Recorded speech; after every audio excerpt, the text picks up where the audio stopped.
Hoje nós vamos falar sobre a doação de sangue. Hoje, 25 de novembro, como eu disse na oração, Dia do Doador de Sangue.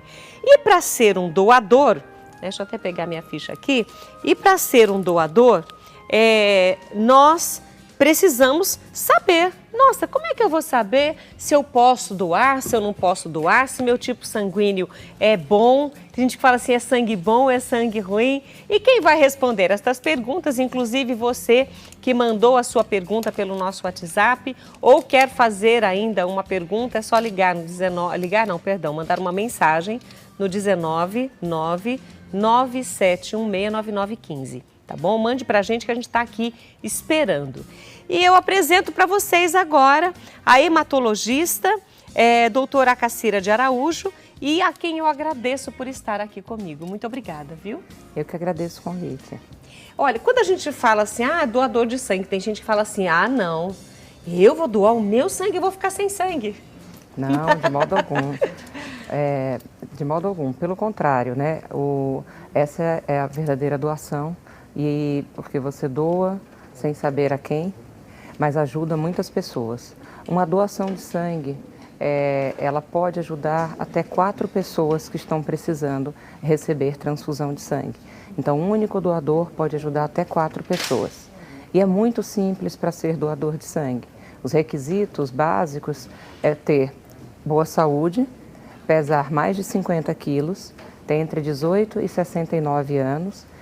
Quem tem entre 16 e 18 anos também pode doar sangue, porém necessita de autorização dos pais ou responsáveis. E comparecer a um banco de sangue com um documento oficial com foto. Todo o percurso dura cerca de 45 minutos, porque é feita uma avaliação de saúde, justamente para a gente ver se existe alguma contraindicação para proteger a saúde do doador ou proteger também a saúde do futuro receptor do sangue. Então, todo esse processo dura, em média, 45 minutos. E a pessoa sabe, por exemplo, uma pessoa que nunca doou, hoje está vendo aí o nosso chamado, né, para doação aí na sua cidade, nós estamos com o Brasil todo, então você presta atenção.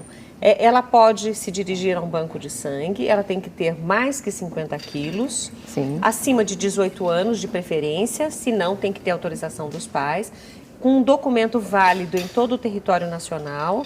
Tem que ser documento com foto? Com foto. Com foto. Documento oficial com foto. Com foto. Ela precisa saber o tipo sanguíneo? Não. Se ela tem alguma doença? Tudo isso é feito lá na coleta desse primeiro sangue da primeira vez que vai, porque depois vai ter o monitoramento, é isso? Sim. O processo ele é muito semelhante para, independente se for a primeira doação ou em doações subsequentes, né? Quando o doador chega, ele entrega o documento e é feito um cadastro com nome, dados pessoais, endereço e depois disso, então, ele faz uma avaliação de saúde com um profissional de saúde. São perguntas que já são concebidas pela legislação brasileira através do Ministério da Saúde e que visam, como eu disse, proteger a saúde do doador e proteger também a saúde do futuro receptor. Se nessa avaliação de saúde a gente faz um rápido teste de anemia, mede a pressão, vê a temperatura e outras coisas. Se ali mesmo a gente já percebe que existe algum problema de saúde, esse doador pode ser encaminhado para uma unidade de saúde ou a gente explica para ele o motivo daquela inaptidão, se é uma inaptidão temporária, se é uma inaptidão definitiva. O que seria, por exemplo, a inaptidão temporária? Hoje, uma das coisas mais frequentes de inaptidão, por exemplo, é o uso de medicações. Alguns remédios, por exemplo, para hipertensão arterial, né, a pressão alta, impedem temporariamente a doação de sangue por 2 dias. Então a gente recomenda, converse com o seu médico, se ele pode trocar ou se você pode suspender essa medicação por até 2 dias. Porém, são poucas medicações. A grande maioria das medicações, por exemplo, a pressão alta, não impedem a doação de sangue. E isso é explicado durante o processo. Aí dali, então, ele vai para a cadeira de coleta. A gente coleta cerca de 450 ml de sangue esse sangue ele é reposto em algumas horas para o próprio doador de sangue, através do nosso sistema sanguíneo e da nossa fisiologia. Nós temos estoques para isso, então por isso que eu digo, não vai fazer falta nenhuma. Em alguns dias você está totalmente recuperado, inclusive repondo esses estoques que foram utilizados fisiologicamente. Quando você fala repondo nossos estoques, é o nosso estoque pessoal. Pessoal. Ou seja, o nosso sangue, ele se renova e volta, esses 450 ml retirados, eles voltam a esse volume novamente, naturalmente. Em poucas horas. Não é feito nada para que isso aumente. Em poucas horas. Nós temos reservas no nosso corpo, né? Alguns órgãos que servem como reserva de sangue. E aí, em poucas horas, você consegue repor e em poucos dias você repõe essa reserva. Em até 2 dias você está totalmente reposto, tanto aquele que você doou, como as reservas que foram utilizadas. Ou seja, o abastecimento volta para o arquivo, volta para o... Como a gente fala? Para o armazenamento. Ótimo. Agora, você falou, por exemplo, remédios para pressão alta não teria problema nenhum, ou seja, alguém que tem pressão alta poderia doar. Mas tem alguma outra patologia, alguma outra comorbidade que poderia complicar, por exemplo, quem tem diabetes e pressão alta, aí não pode ser doador? Ou pode? O diabético pode doar sangue desde que ele tenha uma diabetes controlada, ou por alimentação, ou por medicamento. O diabético insulino dependente, esse a gente pede que não faça a doação de sangue, para que não haja prejuízos para a própria saúde dele. Ele tenha, por exemplo, uma hipoglicemia durante esse processo. Então, a legislação brasileira pede que aqueles que utilizam insulina, aí esses não devem doar sangue.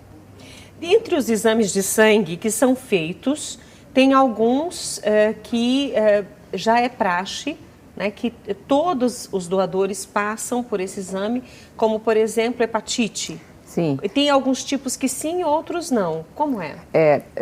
Nesse processo de doação de sangue, no momento em que a gente coloca a agulha para colher a bolsinha de sangue, existe um conduto acessório onde a gente vai colher as sorologias. Então, nós fazemos cerca de 16 exames de sangue. Uau! Entre elas, sorologias para hepatite B, para hepatite C, para HIV, para Chagas, para HTLV. HTLV? O HTLV é um vírus que afeta o sistema, principalmente o sistema nervoso. E ele é um vírus bem silencioso, então é muito comum que as pessoas que até nem saibam que tem, acaba descobrindo durante a doação de sangue. Porque caso algum desses exames dê positivo, aquele sangue é inutilizado e nós convocamos o doador de sangue para repetir e confirmar e depois disso encaminhá-lo para uma unidade de saúde para que ele possa receber tratamento médico. Pode dar em algum momento um falso positivo? Sim, pode acontecer.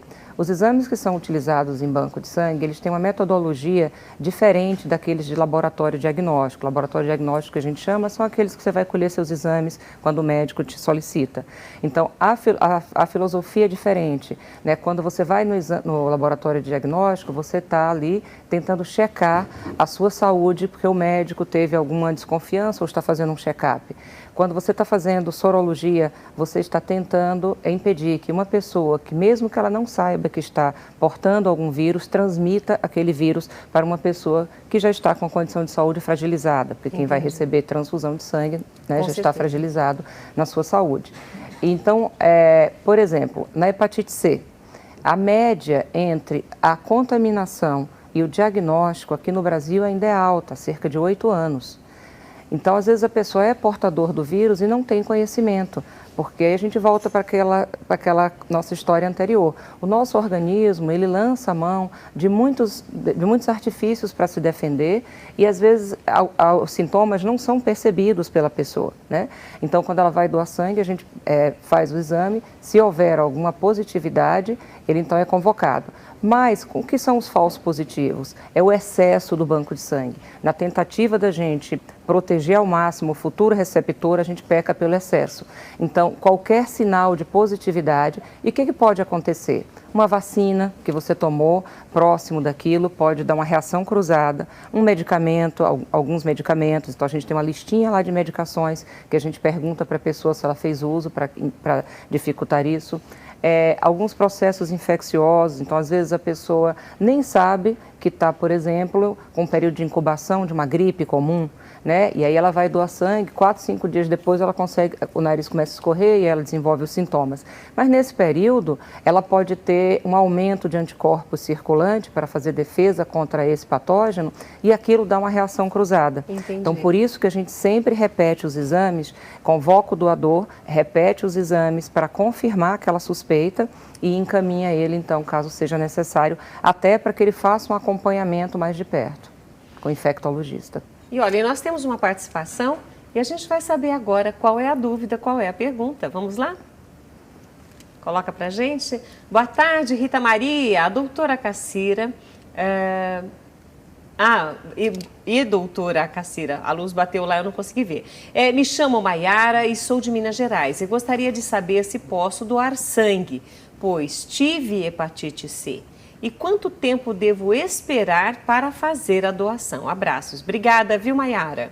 Obrigada, Maiara. Boa tarde para você também. Maiara, as pessoas que tiveram qualquer tipo de hepatite, mesmo a hepatite A, que é aquela hepatite mais comum, né? Se elas tiveram depois dos 10 anos, na hepatite A, depois dos 10 anos de idade, ou em qualquer idade, hepatite B ou hepatite C, eles são inaptos para a doação de sangue. Nesse caso, sempre? Para sempre, inaptidão definitiva. Nesse caso, é para justamente proteger a saúde do doador de sangue, né? No processo de cura da hepatite C, existem medicações muito fortes que a pessoa utiliza, né? E essas medicações, elas, assim como a própria hepatite, podem causar danos hepáticos. Temporários e em algumas pessoas mais definitivos. Então, para proteger a saúde do doador de sangue, o Ministério da Saúde do Brasil considera inapto para a doação de sangue todas as pessoas que tiveram, mesmo curadas, hepatite B e C e hepatite A após os 10 anos de idade. Olha, ai, Maiara, fiquei triste. Acho que como você eu também gostaria aí de poder doar, mas claro, uma doença como essa, segundo a sua explicação, né, doutora Cacira, tem que preservar a vida também, a saúde de quem vai receber. Sim, mas eu digo sempre para as pessoas que não podem doar sangue, que elas podem fazer parte da nossa corrente de apoio. Então, elas podem dizer para a família, eu não posso doar, então você que é meu irmão, meu primo, meu parente, tem a obrigação de ir lá doar, já que eu estou querendo e eu não posso. Então, você vai fazer esse favor por mim. Então, elas podem incentivar os amigos e os parentes a fazer a doação, né? Olha, essa eu gostei, hein, gente? Olha só, de repente você não pode doar, né? Mas fica a dica da doutora Cacira para você chamar outras pessoas para fazer essa doação.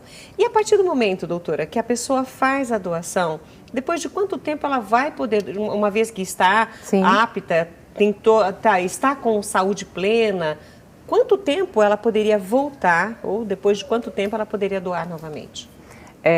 Só para a gente esclarecer, né, que a gente fala muito de inaptidão, justamente para que as pessoas tenham esse esclarecimento, se podem ou não doar. Mas a inaptidão, hoje, considerando os dados do Ministério da Saúde em todo o Brasil, ele gira em torno de 12%. Então, a maior parte, graças a Deus, das pessoas que vão fazer doação de sangue podem doar.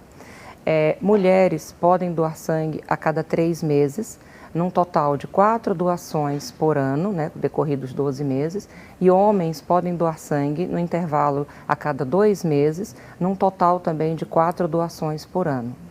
Isso não é preconceito contra nós mulheres, mas é uma proteção também, porque nós temos os eventos menstruais, né, e a gente tem uma perda sanguínea mensal. Então, também a gente não pode sobrecarregar o organismo da doadora de sangue. Então, a gente fala 3 meses para doadoras, 2 meses para doadores.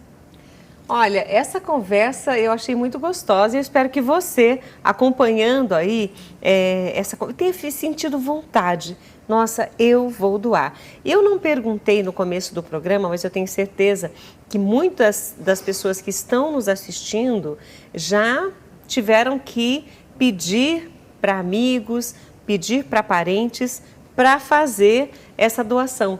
Porque em algum momento alguém precisou passar por uma cirurgia, o banco de sangue estava aquém da necessidade. Então, e esse é um período agora que nós vamos entrar de festas, viagens, férias, que acontecem acidentes, o que a gente não quer que aconteça com ninguém, mas esse banco de sangue que está com seus estoques baixos vai ter problemas. Sim, é muito importante, né? A gente vê sempre, já recebi essa pergunta, os bancos de sangue estão sempre fazendo campanha, mas não para isso, nunca estão satisfeitos, nunca tem estoque.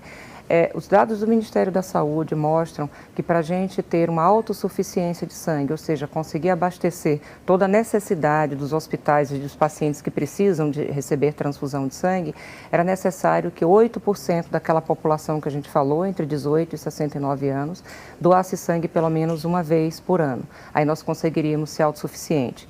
Infelizmente, esse número no Brasil hoje, ele gira em torno de 1,2%, 1,2% a 1,5%. Então, a gente já parte de muito baixo. A gente já parte de uma deficiência numérica.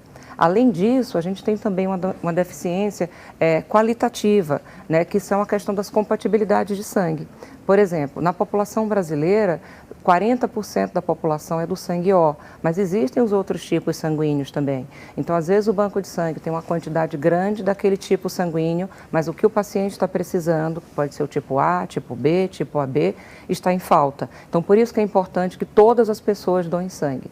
Uma outra coisa, assim, quando alguém pede para você doar sangue para ele, vai fazer uma cirurgia ou vai repor o estoque do banco de sangue que foi utilizado numa emergência ou numa situação de crítica de saúde, não precisa que você vá doar o mesmo tipo sanguíneo daquele paciente, porque o banco de sangue faz uma troca.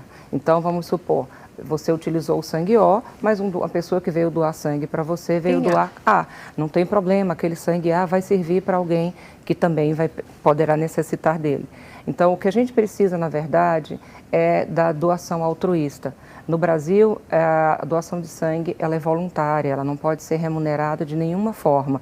Então, a gente conta mesmo com a boa vontade das pessoas. Apesar de todos os avanços da medicina, e nós temos muitos, graças a Deus, mas não existe nenhum substituto dos hemocomponentes, que são os componentes do sangue.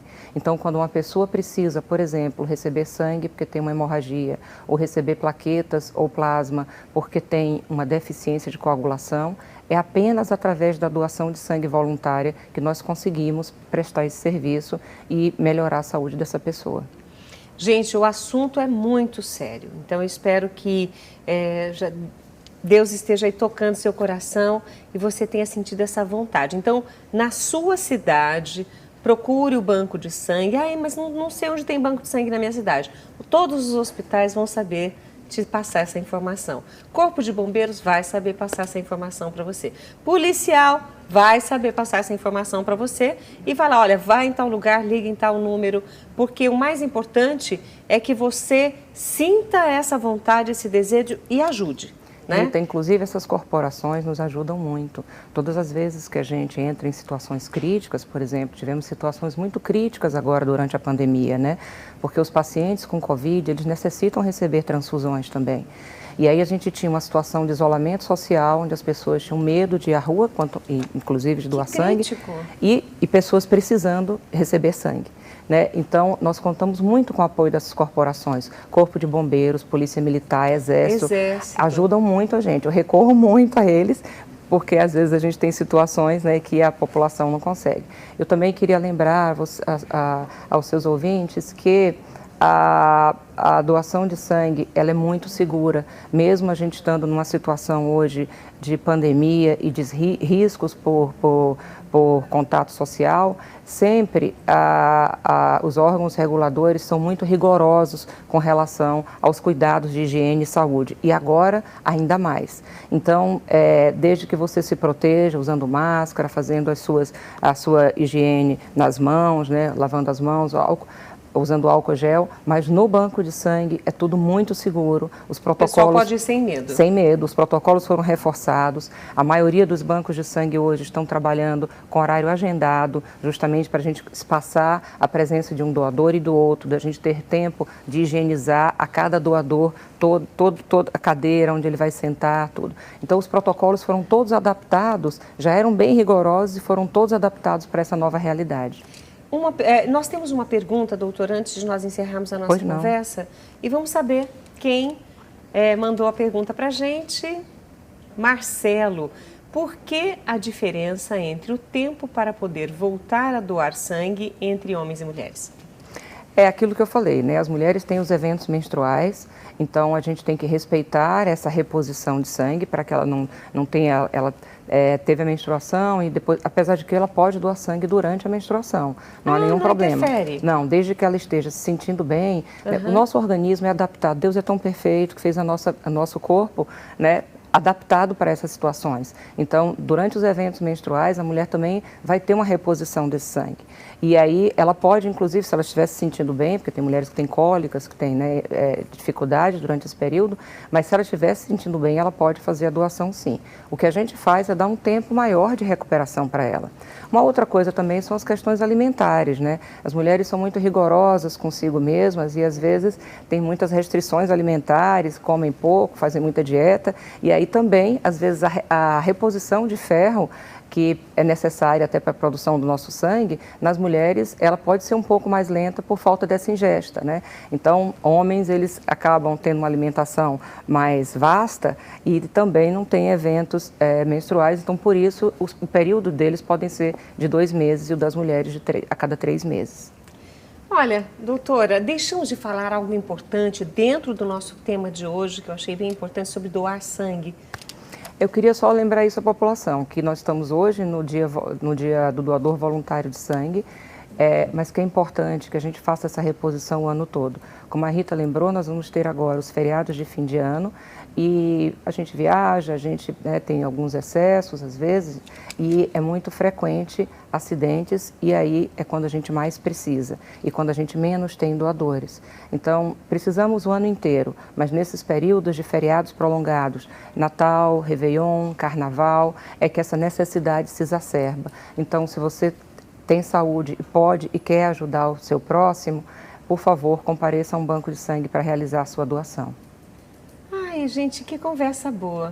Doutora, muito obrigada por estar comigo. Eu que agradeço muito a oportunidade da gente estar divulgando, né, e para as pessoas perderem o medo. Sabe qual é a principal razão que fazem com que as pessoas não doem sangue? Isso em pesquisas? Medo da agulha. Acredita? Mas os meninos aqui, a gente podia fazer uma campanha aqui, né? Você topa, Gui? Você também, Gabriel? Opa! E você, Alexandro? Você topa também? Sim, tá fazendo que sim com a câmera.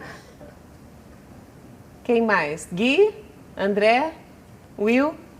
Olha, a nossa equipe aqui já está disponibilizando, só preciso ver com a chefia para a gente fazer uma campanha para fazer essa campanha valer aqui também. Fico muito feliz com esse exemplo e vamos transmiti-lo para todos os telespectadores e ouvintes, né, que eles compareçam. A gente faz realmente um apelo que você possa ir, se você não puder ir a cada 3 meses, a cada 2 meses, mas como eu disse, se pelo menos 8% for uma vez por ano, a gente não fica mais de pires na mão, o ano inteiro, como a gente faz hoje, né, pedindo. Nossa, Jesus! Doutora, muito obrigada por sua participação comigo. Muito obrigada, muito obrigada. Nós disponibilizamos os contatos de Campinas, caso outra pessoa de outra cidade tenha ficado com dúvidas, pode... Claro, pode entrar em contato conosco ou enviar para cá, e aí eu vou ter meu contato aqui, vocês podem reenviar, okay. A gente responde, né? A gente tem também o nosso site, que é o www.centrodehematologia.med.br. Lá tem um canalzinho para você enviar o seu e-mail e a gente responde várias dúvidas do Brasil inteiro, porque na verdade a campanha ela é nacional. Mais uma vez agradecendo aqui a participação da doutora Cacira de Araújo, hematologista, falando hoje sobre 25 de novembro, que é o dia do doador de sangue voluntário. Então, acho que ficou um chamado aí e já agradecendo a participação dela, nós vamos para o nosso intervalo e voltamos já, porque Eliana Rolim vai ensinar para a gente, sabe o quê? Uma peça, uma pintura que eu achei um charme, um luxo. Vamos aprender? Depois do intervalo.